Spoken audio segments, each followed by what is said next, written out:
Hi. Yeah. It's you. Shocking.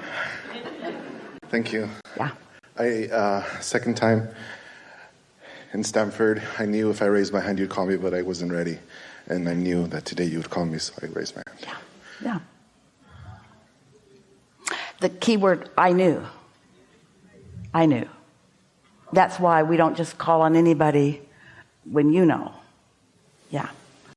Yeah.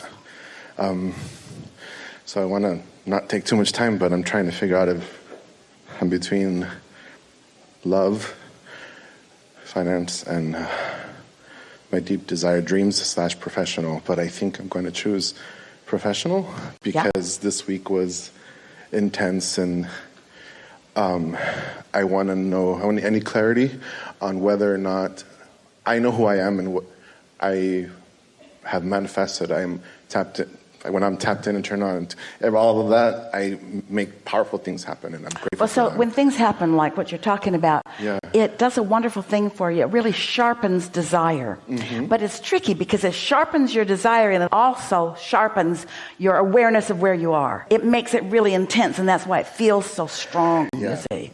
The good news is your desire has come into much stronger clarity. Well, your inner being knows mostly what you want, but you know, your inner being, you get the concept of the vortex where your desires are, and you get the concept of your inner being focusing there. So can you imagine or accept that you might live something that might make you put another piece into that wasn't there before? It might be a timing piece. It might be a value piece, like bigger. What you're living is never of not value.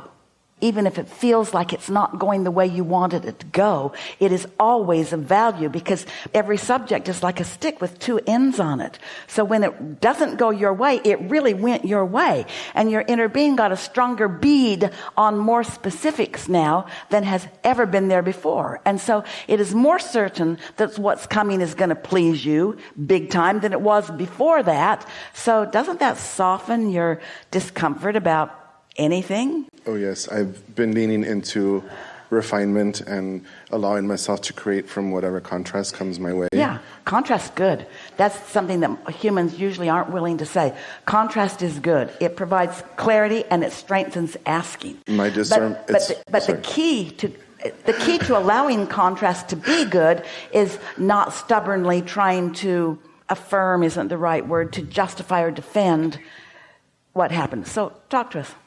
Well, interesting you said that things happen. And so for me, I was existing in this way, being in this way. And my personal happening was health.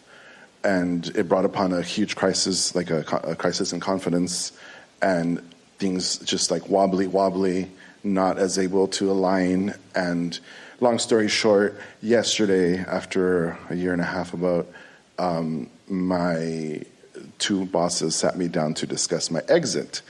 And that's where I felt like I needed to talk to you to find, I want to know if they asked me to stay extra for a good transition to help them to not affect the culture, to not affect blah, blah, blah, and that I can control the narrative, but I'm not sure that's in service of me. Well, we think it is for this reason, because what they're calling an exit is your new entrance somewhere. And since the new entrance isn't obvious to you yet, then letting this exit be, smoothing both ends of that out, it helps this and it helps this.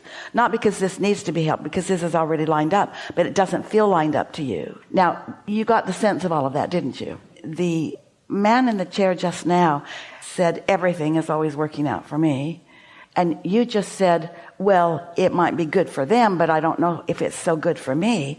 We like to explain things are always working out for me in this way. This is the way Esther writes it every day. Things are always working out for me and everyone else too. Because there's no competition. It's not a pie that you're slicing up, and if somebody else is getting a bigger slice, I'm getting a smaller slice. It's not like that. Things are always working out for all of us. You're not ready for it yet. Maybe you are, but as this unfolds a little bit, you're going to realize that there are better things for you. that this, what has been, is already become sort of limiting, and you've been feeling some of that, and that's all part of some of the angst that you've been feeling. And so it's working to your advantage in a big way. This is not you winding down into less than, this is you winding up into more than.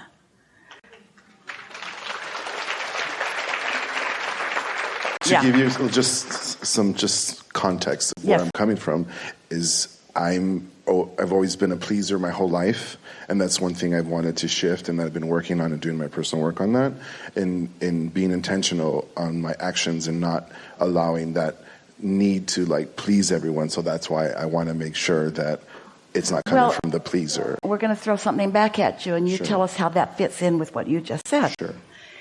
If I know, we're standing in your human shoes, if I know that things are always working out for me, and I also know that things are also working out for everyone else, am I a pleaser? Ooh. I'm pleased when you thrive. I'm pleased when things are good for you. I'm pleased when things are good for me. Am I a pleaser? Well, maybe I'm just pleased. Maybe I'm tuned in, tapped in, turned on. Maybe I realize that there's enough resources for everybody. Maybe I'm no longer competing over resources. Well, that I do believe. We know that about you too. But in the context of being a pleaser, as you hear it come from us, this is the context. We know who you were before you came into this physical body and who you've become vibrationally ever since.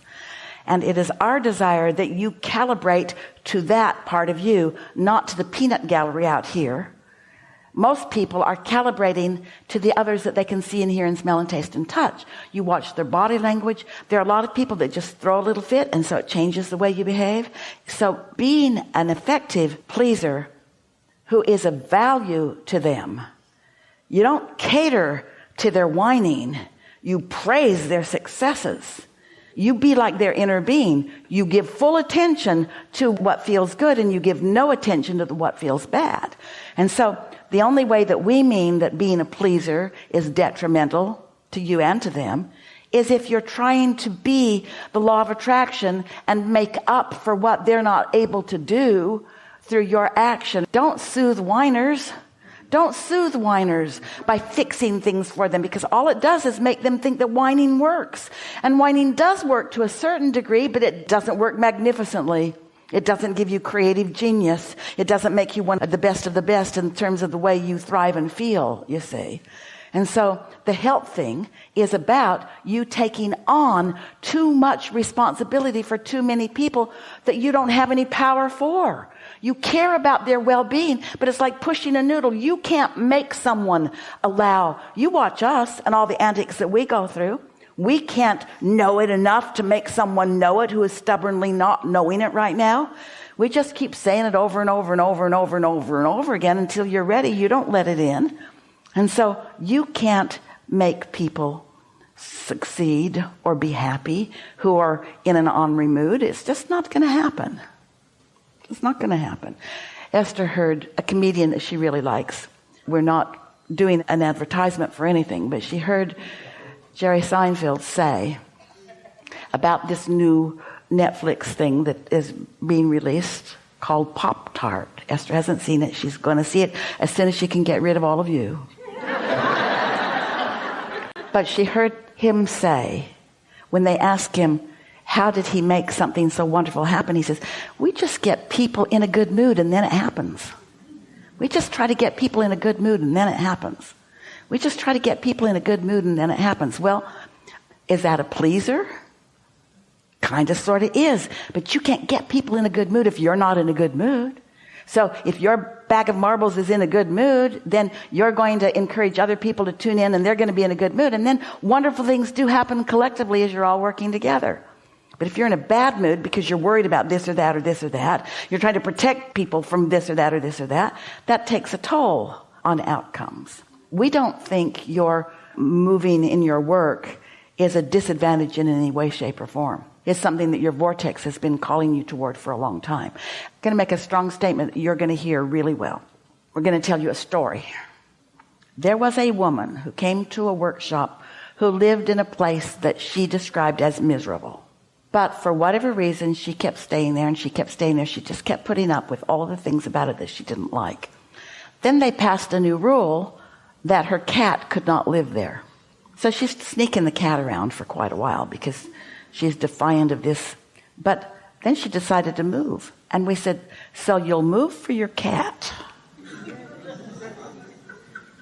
Because the cat didn't like being carried around in a paper sack, sneaking in and out. So she moved for the cat, but she wouldn't move for herself.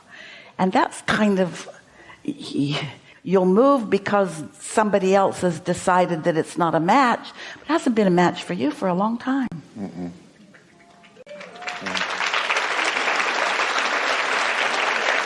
And because you're a pleaser, and because you keep your commitments, and because you're good at what you do, you put up with stuff you didn't like in order to help them, and that's why you're so mad. You've been putting up with stuff for them, and now they've got the nerve to say, no, this could have happened 2 years ago, or 3 years ago, or 4 years ago, or 5 years ago. Yeah. My best friend is sitting there, and you're completely validating her. I can feel her eyes and energy over there. Good?